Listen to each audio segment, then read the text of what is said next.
Hi everyone, today I'm taking you to a hidden spot in Chengdu. This place used to be a very important factory, but nowadays it's a very trendy art district that young people love. What's really special about it is that most of the old factory buildings are still there. Let's walk around together and see the old industrial structures and the cool things that you can see there right now. Let's go! 这里以前不是公园，而是一座大的工厂，生产电视机的零件。工厂在1958年修好，是当时中国很重要的电子工厂。最热闹的时候，据说这里有超过5000名工人一起上班。那时候工人的工资是很高的，能在这里工作算是很厉害的了。但是后来时代变了，这个公司破产了。1998年，工厂停止生产。成都也在变大，所以之前比较郊区的工厂，现在慢慢变成了比较市中心的地方。再加上机器和楼房都很老了，所以不再适合继续作为工厂使用。但是成都没有拆掉这些老房子，而是保留了大部分的楼，有大约20万平方米的厂房、烟囱、火车等等都留下来了。比如这里就有一个之前的工厂楼的照片，和之前长得一模一样。现在这个地方变成了东郊记忆艺术区，它有老工厂的样子，同时也有艺术馆、体验馆、各种商店、美食街、咖啡馆、剧院等等。它是成都从工业城市变成现代城市的故事。在这个艺术区里，你能看到很老的绿皮火车。这个火车就是50年代到80年代使用的绿色火车。这个火车比较慢，比较简陋。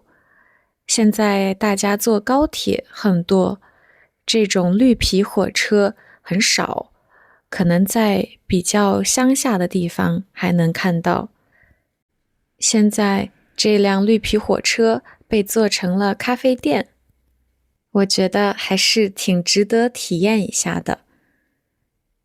在绿皮火车附近，我又找到一个非常有意思的咖啡店，当然也是在旧的工厂里面，所以整个装修非常的工业风。里面的桌子、椅子都很旧，很适合这里的复古的风格。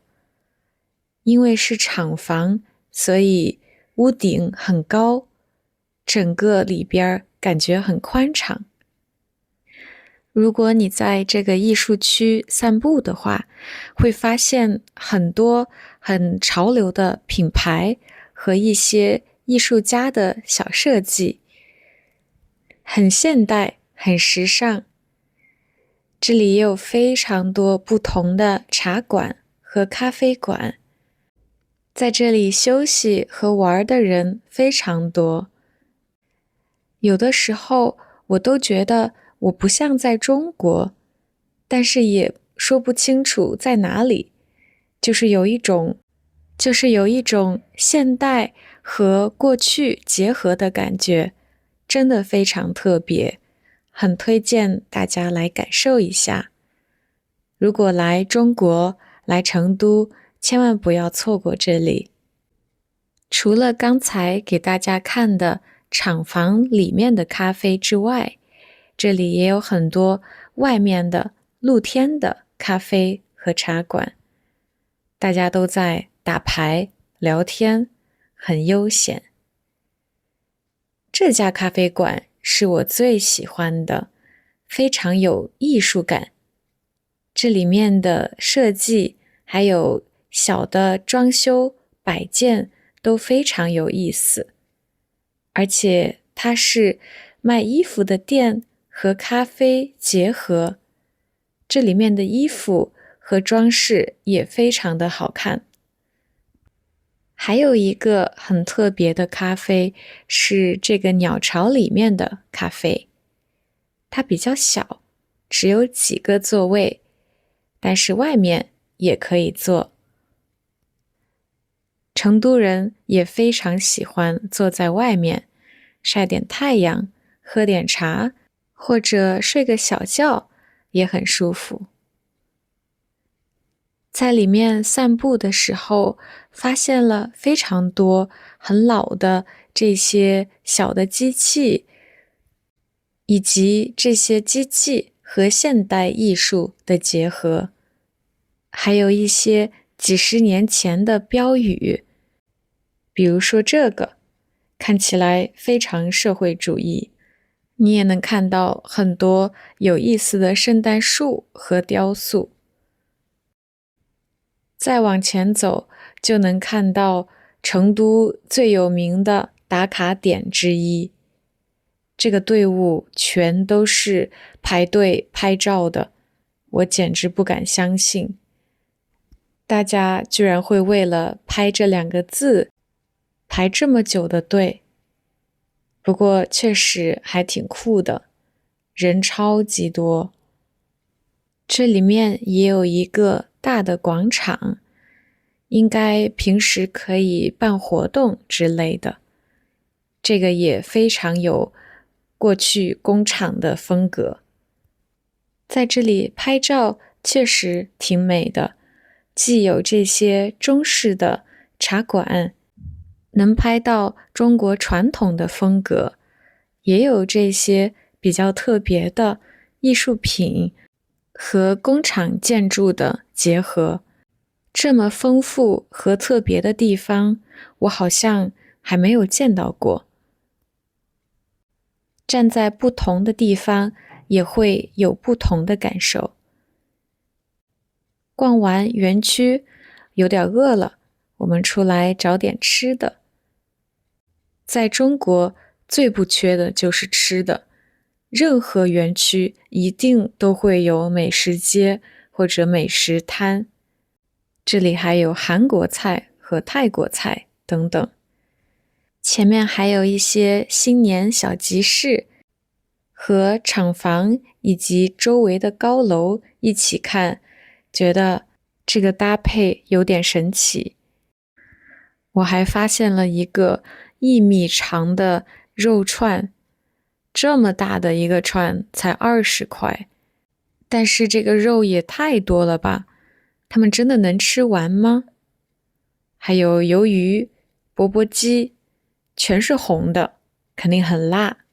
我们找了一家甜品店吃甜品，它的设计灵感是西藏的经幡，里面也有西藏的茶，非常好吃，有特色。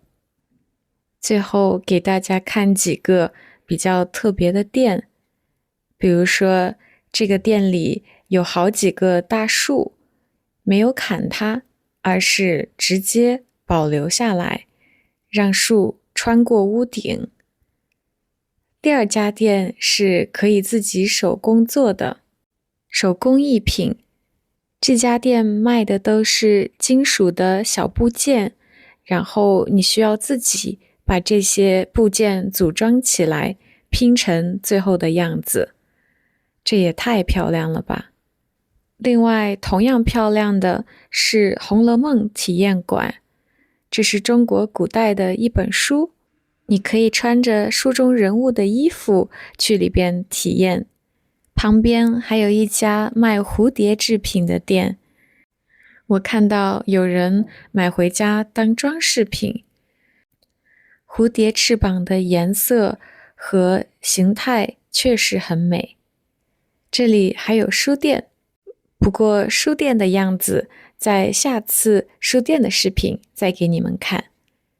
最后想给你们看这一天的高光，这是一个园区里的体验式艺术馆，里面有很多不同的展览房间，每个房间都是不同的沉浸式体验。比如这里是很梦幻的灯光的秀，这个房间仿佛自己在很梦幻的海上，有波浪的感觉，真的像梦。这个是把现场自己画的衣服展示到屏幕上，也很有意思。很喜欢这个艺术馆的体验。圆满结束今天的东郊记忆游。Thanks for watching. If you like learning Chinese through real-life experiences instead of textbooks, this channel is for you. I make immersive videos to help you learn Chinese naturally. Check out my other videos and see you next week. Bye-bye.